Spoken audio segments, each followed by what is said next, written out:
নমস্কার দর্শক, সংবাদ আবির্ভাবের বিশেষ প্রতিবেদনে আপনাদের সকলকে স্বাগত।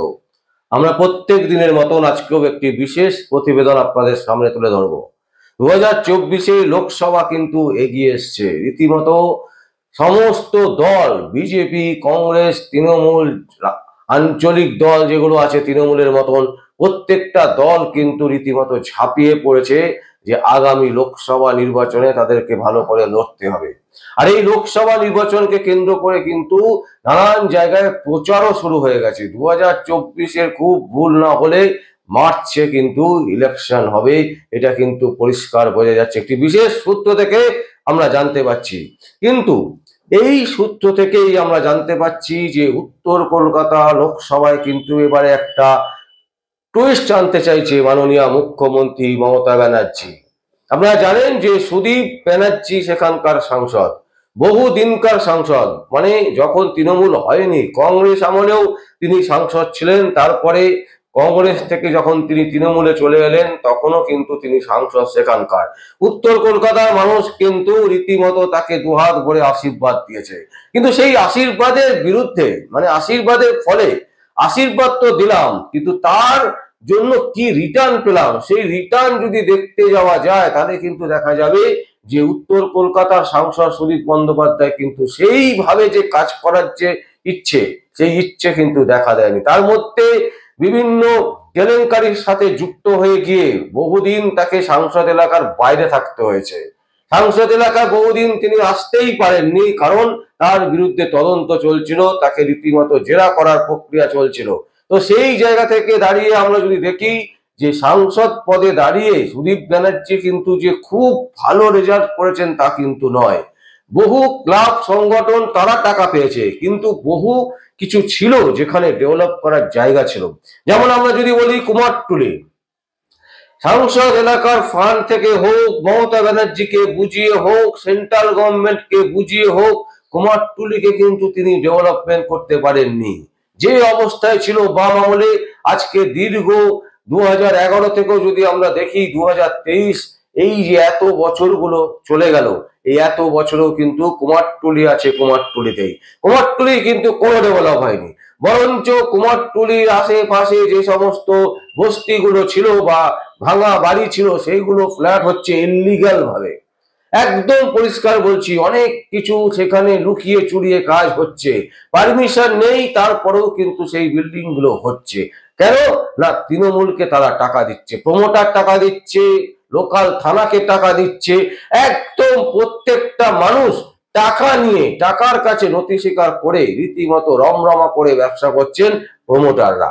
আর তার সাথে সাথে একটা গোষ্ঠী দ্বন্দ্ব কিন্তু শুরু হয়েছে, যেটা কিন্তু মারাত্মক আকারে ধারণ করেছে তৃণমূল কংগ্রেসের মধ্যে। এই উত্তর কলকাতা লোকসভার বিভিন্ন যে ওয়ার্ডগুলো আছে, সেই ওয়ার্ডের যারা পৌরপিতা পৌরমাতা আছেন, তাদের সঙ্গে কিন্তু সংসদে মানে সুদীপ ব্যানার্জির একটা ব্যাপক দ্বন্দ্ব আছে। মাঝখানে আছে শশী পাজা, তিনি হচ্ছেন বিধায়ক, স্থানীয় বিধায়ক। তিনি কিন্তু তার নিজেরটা আখের গোছাতে গিয়ে এই যে তৃণমূলের মধ্যে যে দ্বন্দ্ব, সেই দ্বন্দ্ব নিয়ে কিন্তু তার কোনো মাথা ব্যথা নেই। অবশ্য আমরা এখনো পর্যন্ত দেখতে পাইনি, যে কারণে কিন্তু বারবার করে নিজেদের মধ্যে গোষ্ঠী দ্বন্দ্বের মধ্যে কিন্তু একটা ঝামেলা চলছে। নিজেদের গোষ্ঠীর মধ্যে এক গোষ্ঠীর সাথে আরেক গোষ্ঠী, মানে তৃণমূলের মধ্যেই দু তিনটে গোষ্ঠী, এই গোষ্ঠীর মধ্যেই কিন্তু মাঝে মাঝে ঝামেলা লাগছে এবং সেটা সংবাদ মাধ্যমে প্রকাশিত হচ্ছে রীতিমতো। আপনারা জানেন বেশ কিছুদিন আগে কুণাল ঘোষ একটি বক্তব্য রাখতে গিয়ে সুদীপ ব্যানার্জিকে কিন্তু রীতিমতো কোণঠাসা করে দিয়েছিলেন। কারণ সুদীপ ব্যানার্জি মঞ্চে উঠে যে বক্তব্য রেখেছিলেন, তাতে অন্য একজন মেম্বারকে, তৃণমূলের মেম্বারকে অসম্মান করা হচ্ছে। এই যে এরকম টাইপের বিভিন্ন রকমের যে প্রবলেম, এই প্রবলেম কিন্তু উত্তর কলকাতা থেকে বারবার উঠে আসছে এবং যে কারণে একটি বিশেষ সূত্র থেকে আমরা জানতে পারছি মাননীয় মুখ্যমন্ত্রী মমতা ব্যানার্জি কিন্তু এবারে সুদীপ ব্যানার্জিকে সরাতে চলেছেন। তাহলে প্রশ্ন হচ্ছে, সুদীপ ব্যানার্জি যদি সেখানে না দাঁড়ান তাহলে দাঁড়াবেনটাকে? হ্যাঁ, দাঁড়াবেন হচ্ছে ওখান থেকে সম্ভাবনা ম্যাক্সিমাম কুণাল ঘোষ।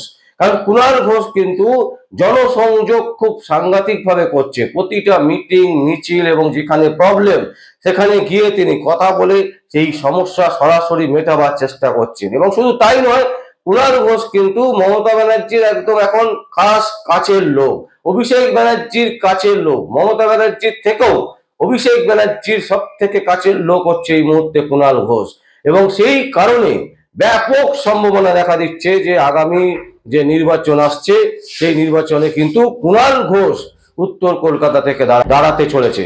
একটি বিশেষ সূত্র যেটা আমরা জানতে পাচ্ছি, সেই সূত্র থেকে, এবং সেই সূত্র যদি সঠিক হয় তাহলে কিন্তু সুদীপ ব্যানার্জি উত্তর কলকাতা থেকে সরে যাবেন। উত্তর কলকাতা থেকে তাকে সরিয়ে দেওয়া হবে, তিনি আগামী যে নির্বাচন সেই নির্বাচনে তিনি দাঁড়াতে পারবেন না।